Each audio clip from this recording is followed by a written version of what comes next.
Let's make some manicotti. Within the jar sauce. The sauce is simmering. I love Parmesan cheese. We're going to start ladling this over.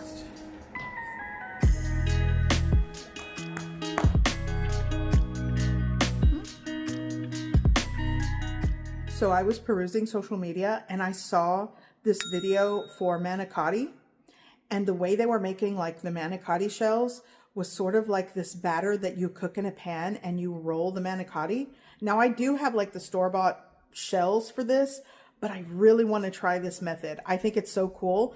I don't know if this is authentic, so I don't want to say authentic manicotti shells, but I think it's going to taste great and I'm excited to try it. Let's make some manicotti. We don't have a jar sauce. See if we have a can of crushed tomatoes or something. Okay. Oh yes, we do have it. Okay, good.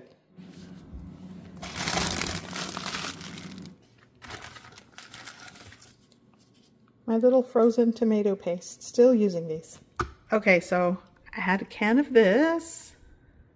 And I'm gonna just add seasonings once it's in the pan. Here, I don't know if you remember my last video, one of my last videos, I kind of like freezer prepped extra tomato paste. Sure, it's a little frosty on top, but that's okay.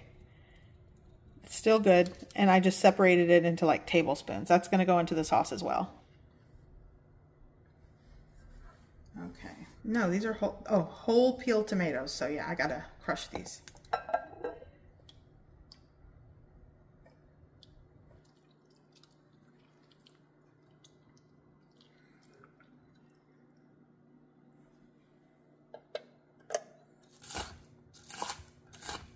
Okay, small pot. It's preheating like on a medium heat. I'm gonna add like 2 tablespoons of olive oil. You want to let it preheat just a little bit. Onion. We're gonna saute this. Pinch of salt to help the saute. Crushed red pepper flakes. I don't have fresh basil, but I'm going with dried basil, dried oregano leaves. Like I said, a little bit. I mean, if I had to measure, start with like a 1/4 teaspoon of each and taste and work your way up. I'm gonna go in with my garlic. This is like 3 large cloves of garlic that I just chopped and tried to mince. Saute that for a minute or so. Oh, it smells great already. Now for the tomato paste, goes right in.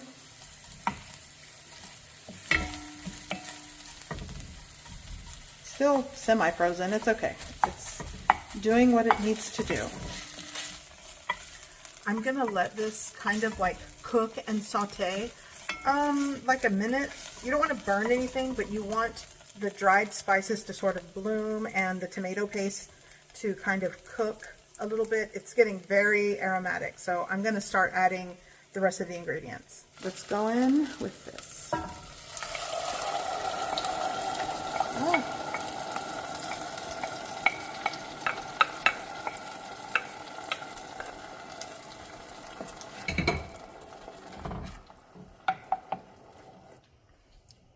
Add some salt. Because this is a quick sauce, I'm not gonna have, I don't have time to really let it cook down and get like that cooked down sweetness. You get the natural sweetness from the tomatoes, the crushed tomatoes. So I am gonna add a pinch of sugar, just a pinch. But these tomatoes taste really good. And some cracked black pepper. And this is it. I'm going to let this kind of gently simmer for about 10-15 minutes and it's done.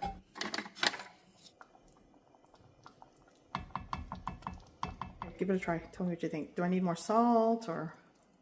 It's good. It's good, right? The sauce is simmering. I love Parmesan cheese.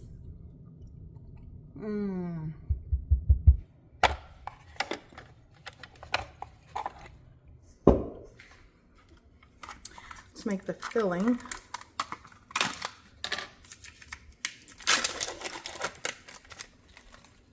Did it come out? Yeah. There we go. Mash that up.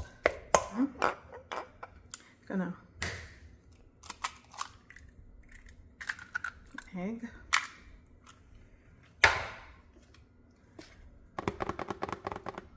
Pecorino. Romano. A little bit. Use your favorite Italian herb blend. Gonna add like 2 teaspoons of that. We got salt, fresh parsley, Parmesan cheese. Let's see how to, I always forget to, there we go. Parmesan cheese, freshly grated Parmesan. This is shredded actually. And we're gonna mix.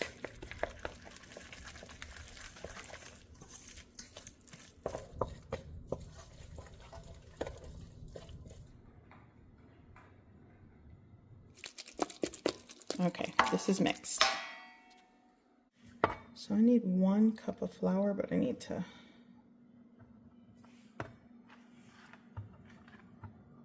okay, I think like that. That's a cup, right? Yeah. Yes. Okay, so we're gonna start to make the batter for these manicotti-like crepe things. So we'll go with, let's do the 2 eggs first. Let's go here.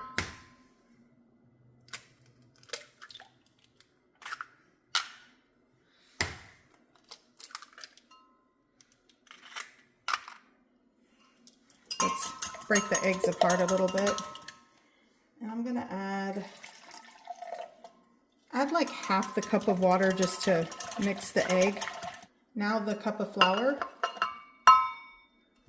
Give that a mix.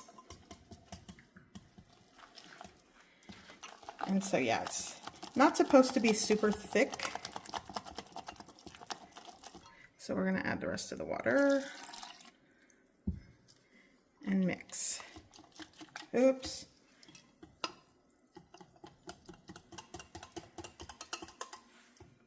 Let's move that out of the way. Okay. There we go.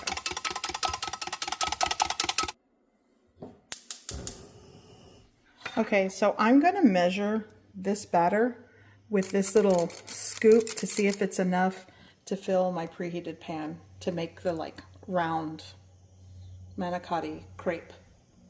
By the way, let's make sure this is not too hot. So let it preheat kind of like on a medium low. Okay, I'm gonna use, that should be enough. Nervous. Okay, so I'm gonna scoop, just kind of like use this as a gauge to scoop. Oops. And then kind of, I'm failing. Let's see. Okay. And like move it around. We're gonna let that cook. So it kind of starts to curl up like on the edge. I'm gonna try not to burn myself here. Oh, yeah. Okay. Maybe I could do this like a tortilla. Like, no? Yeah? What am I doing? Ah, okay, that works. Okay, that kind of works, yeah. Okay, so, ta-da, there it is. I don't think I have to cook it on both sides. My hands are conditioned for flipping like hot tortillas. This is why I'm using my hands, but don't do that if, you know, you might burn yourself. Ta-da! So I get now why they said to make sure to use a very thin batter. It is very watery and thin, and that's what's going to get the right thickness and consistency for your little pasta crepe. Because if it's too thick, it ends up just too heavy and thick. So let me show you. And the scoop, this scoop measure is pretty good, but very thin and watery. It spreads easier, obviously, Angelica. See? And you don't have to flip it. Just let it cook. Takes not even a minute, I don't think, if you have the heat right. But you can kind of see how it cooks, you know. And this is perfect. So I can't wait to see how it all turns out. It's just great. So yeah. And then you just kind of move it to make sure it kind of comes off the pan. See how that cooked? And then it should slide off. This one looks a little, but yeah, I'm like excited for this. So now, flip that out.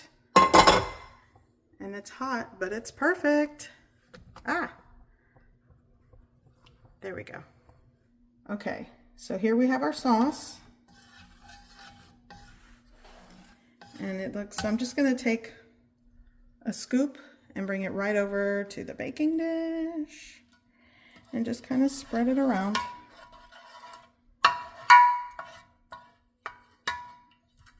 So I want to use kind of like the first one. This is like the really thick one. Let's work with this one. So I'm gonna put it on the sauce. I'm doing this one-handed. Here's my, let's bring this over here. The ricotta mixture. I'm just gonna take a scoop here and we're gonna put it right there.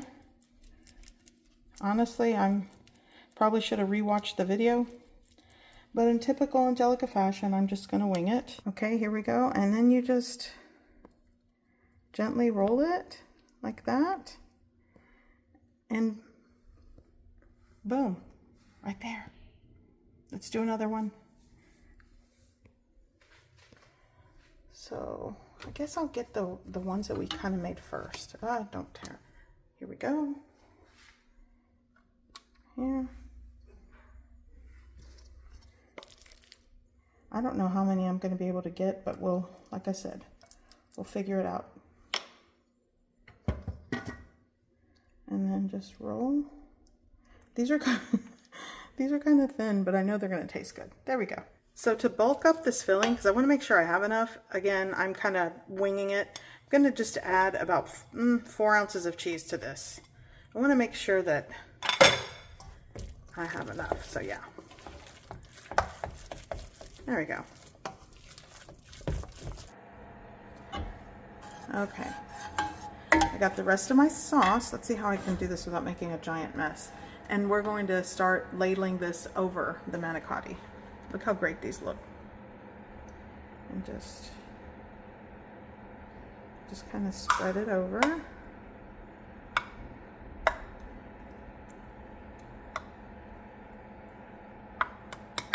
I think this is like a good, oh, it smells good. Yeah. Just make sure it's all sauced.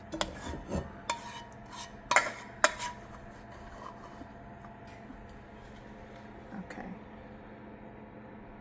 Oh my gosh, this looks good. I'm gonna go on with a little more of the pecorino Romano, just a sprinkling here.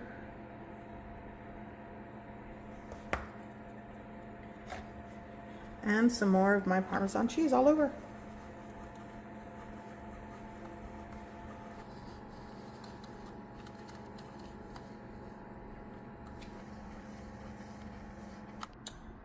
Do you remember if they cover it? I think they covered it. Okay, we'll cover it. Yes. So we're gonna bake this at 350 degrees Fahrenheit covered for 25 to 30 minutes. I'm looking at my husband like, do you remember?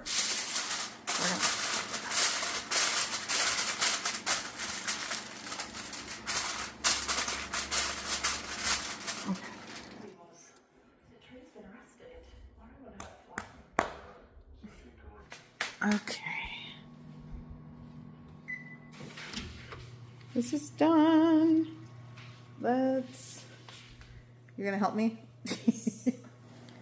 We can put, yeah.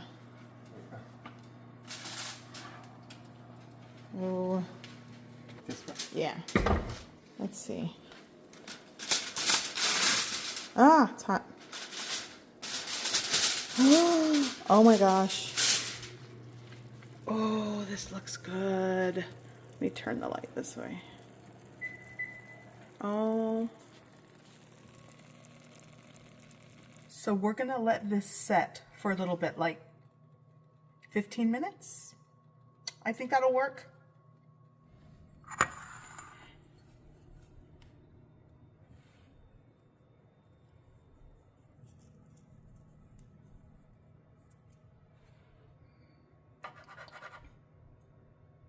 Let's see.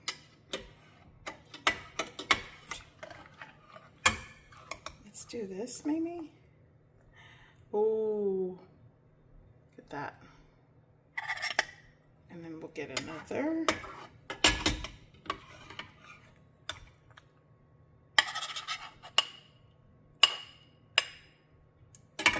Oh my gosh.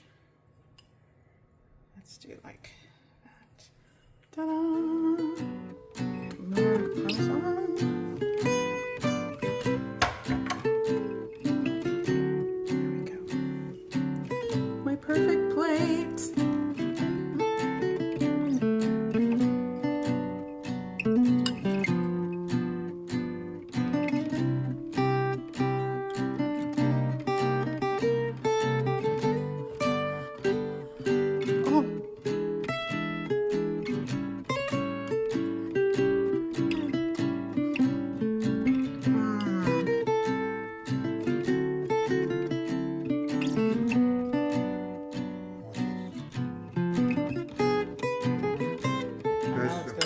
My manicotti manifestations came to fruition because this is amazing. Be sure to like, comment, and share this video, and I will see you in the next one.